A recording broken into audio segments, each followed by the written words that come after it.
drinking water is a pipe dream for many.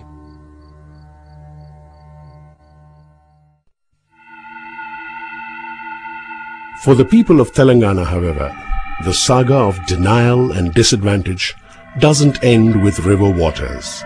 It penetrates every aspect of their life.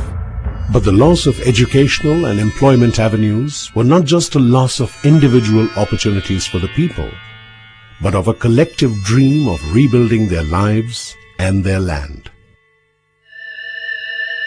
From the State Secretariat to the High Court, everywhere Telanganites have faced continuous rejection, even from their share of opportunity. The Andhra Pradesh Secretariat accommodates just 8% of its workforce from this region, while the High Court, the very abode of justice, has not more than 20% people from here in its ranks.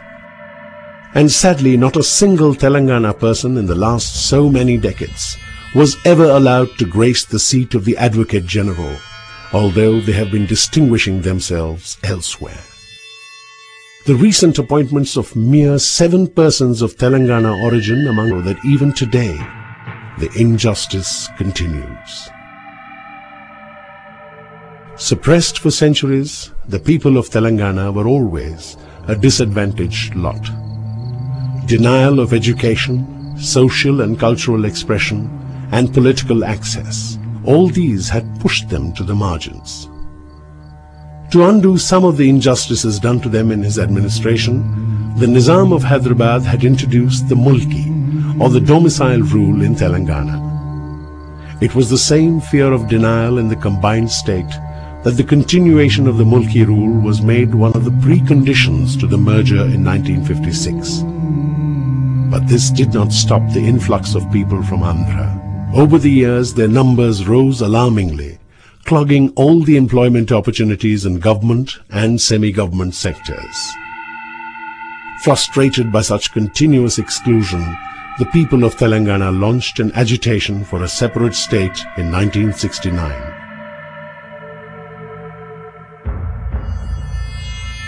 More than 400 youth died in this movement.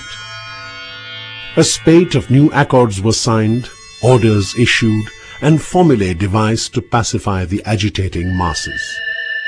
Government orders were issued in 1969 and again in 1985 to repatriate about 82,000 employees who had usurped the jobs of the Telanganites. But none of these were ever implemented. On the contrary, the violation of the Mulki norms continued by devious ways. Jobs were doled out to the outsiders by creating autonomous bodies and institutions just to bypass the rule. After a prolonged and seemingly endless legal battle, in 1973 the Supreme Court of India upheld the validity and continuation of Mulki rules in Telangana. But the Andhra elite reacted violently even to this order of the highest court of the land, and started the Jai Andhra agitation, demanding the withdrawal of all the constitutional protections given to Telangana. Almost as if they wouldn't want to continue in this setup if they were not allowed a free rein over the opportunities and resources of this region.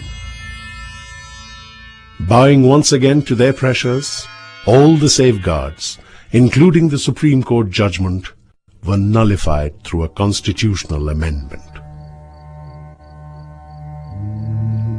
Telangana has been a victim of politics of domination and discrimination, where even the law of the land has failed to protect the rights and the interests of its people.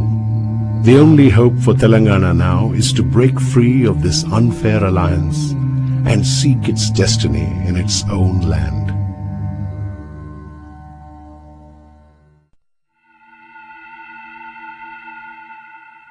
It has indeed been a long and difficult journey for the Telangana movement, but it never ceased, because the denial of political, economic and social opportunities and the assault on Telangana's language, culture and identity never stopped.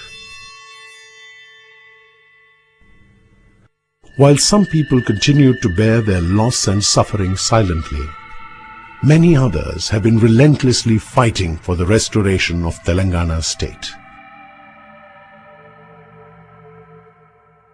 In 1997, the Bharatiya Janata Party at its Kakinada convention passed a resolution seeking separate statehood for Telangana.